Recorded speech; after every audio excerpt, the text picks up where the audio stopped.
आजकल financial nightmare बहुत आम हो गया है। अक्सर नए शादीशुदा जोड़े यह सोचते हैं कि उनकी सैलरी अब डबल हो जाएगी क्योंकि दोनों जने कमा रहे हैं। एक छोटे से घर में रहते हुए वह बड़े घर के सपने देखते हैं, इसीलिए वह पैसा बचाना शुरू कर देते हैं। इसकी वजह से उनका सारा ध्यान सिर्फ अपना कैरियर बनाने पर होता है। उनकी कमाई बढ़ने लगती है तो जाहिर है उसी हिसाब से खर्चे भी बढ़ेंगे। तो मुद्दा मामला ऐसा है कि अब जब आप फाइनेंशियली लिटरेट हुए बिना पैसा बनाते हैं या बिना सोचे समझे उसे खर्च करते हैं तो होता ये है कि आप पहले से भी ज्यादा खर्चा करने लगते हैं। यह एक ऐसा चक्कर है जो फिर से चलता ही रहता है। नए जोड़े ने अब इतना पैसा कमा लिया है कि वह एक बड़ा घर खरीद सकें। उन्हें तो यही लगेगा कि वह अब थोड़े अमीर हो गए हैं, मगर असलियत तो ये है कि बड़े घर के साथ उन्होंने नई लायबिलिटीज भी खरीद ली हैं। उनके कैश फ्लो में अब प्रॉपर्टी टैक्स का खर्च बढ़ गया है। अब उन्हें एक नई गाड़ी भी चाहिए, फर्नीचर भी चाहिए, सब कुछ नया। उनकी लायबिलिटीज बढ़ती ही चली जा रही हैं और ज्यादातर होता यही है कि इनकम के साथ साथ खर्चे भी बढ़ने लगते हैं। फिर एक दिन अचानक इस सच्चाई का खुलासा होता है, मगर तब तक हम इस रैट रेस में बुरे तरीके से फंस चुके होते हैं। फिर ऐसे ही लोग हमारे लेखक रॉबर्ट के पास आकर के पूछते हैं कि अमीर कैसे बना जाए। अब यही सवाल तो मुसीबत की जड़ है, क्योंकि सबको लगता है कि पैसा ही हर चीज का इलाज है। यह मानना ही एक बड़ी गलती है। उनकी समस्या यह नहीं है कि वह ज्यादा पैसा नहीं कमा रहे, बल्कि यह है कि जो कुछ उनके पास है उसे हैंडल कैसे करें। वैसे एक कहावत है जो यहाँ पर लागू होती है, जब तुम खुद को एक गहरे गड्ढे में पाओ तो और खोदना छोड़ दो। क्योंकि ज्यादातर लोग पब्लिक स्पीकिंग से घबराते हैं। मनोचिकित्सक साइकेट्रिस्ट का मानना है कि लोग इसलिए घबराते हैं क्योंकि उन्हें रिजेक्शन का डर होता है, औरों से अलग होने का डर होता है। लोग हमारे बारे में क्या सोचेंगे, या हम पर वह कहीं हंसेंगे तो नहीं। बस यही सोच करके ज्यादातर लोग पब्लिक स्पीकिंग से दूर भागते हैं। वह वही करना पसंद करते हैं जो सब कर रहे होते हैं। ऐसे लोग खुद को भीड़ का हिस्सा बना करके संतुष्ट हो जाते हैं। आपका घर आपका सबसे बड़ा एसेट है, लोन लीजिए। अरे अब तो प्रमोशन हो गया है, अब तो सैलरी बढ़ गई है, तो नया घर तो ले ही लो।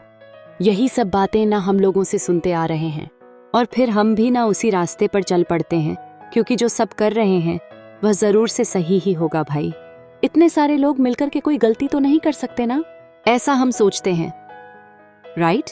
मगर नहीं, ऐसा बिल्कुल भी नहीं है।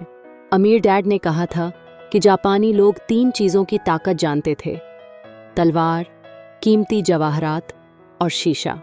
तलवार बाजुओं की ताकत का प्रतीक है, कीमती जवाहरात पैसे की ताकत का, और शीशा खुद के अंदर छुपी हुई ताकत को दिखाता है। और वही हमारी सबसे बड़ी ताकत है। जब आप खुद को जानते हैं, शीशे के सामने अगर आप खुद से सवाल पूछ सकते हैं कि मैं सही हूं या मुझे भी भीड़ का हिस्सा बनकर रहना चाहिए, तो जो जवाब आपको मिलेगा बस वही आपकी असली ताकत है। तो गरीब और मिडिल क्लास खुद को पैसे का गुलाम बनने देते हैं, इसीलिए वह कभी भी अमीर नहीं बन पाते। 16 साल के रॉबर्ट और माइक अमीर डैड के साथ हर उस मीटिंग में जाया करते थे जो वह अपने अकाउंटेंट, मैनेजर्स, इन्वेस्टर और एम्प्लॉयज के साथ रखा करते। यहाँ एक ऐसे अमीर डैड देखने को मिलते हैं जो पढ़े लिखे नहीं हैं, जिन्होंने 13 साल में ही स्कूल छोड़ दिया था, मगर आज वह मीटिंग कर सकते हैं और अपने नीचे काम करने वाले पढ़े लिखे लोगों को ऑर्डर देते हैं, उन्हें बिजनेस के टिप्स समझाते हैं। एक ऐसा इंसान जो भीड़ का हिस्सा नहीं बना, जिसने रिस्क लिया और जिसने लोगों की परवाह नहीं की, जिसे यह डर नहीं था कि लोग उसके बारे में क्या सोचेंगे।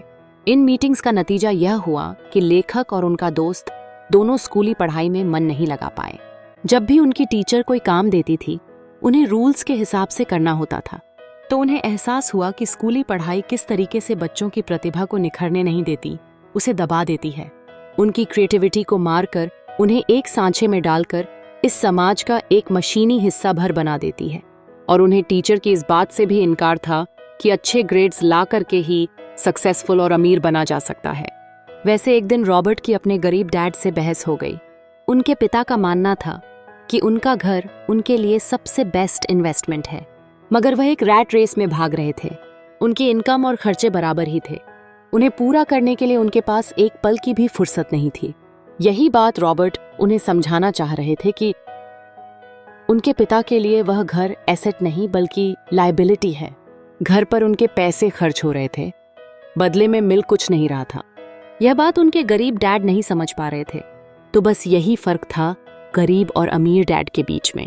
खैर, उनकी बहस तो चलती रही। उन्होंने अपने गरीब पिता को बताया कि अधिकतर लोगों की जिंदगी लोन चुकाने में ही निकल जाती है। जिस घर को वह खरीदते हैं उसके लिए वह 30 साल तक लोन भरते हैं, फिर एक और बड़ा घर लेते हैं और अपना लोन रिन्यू कराते हैं।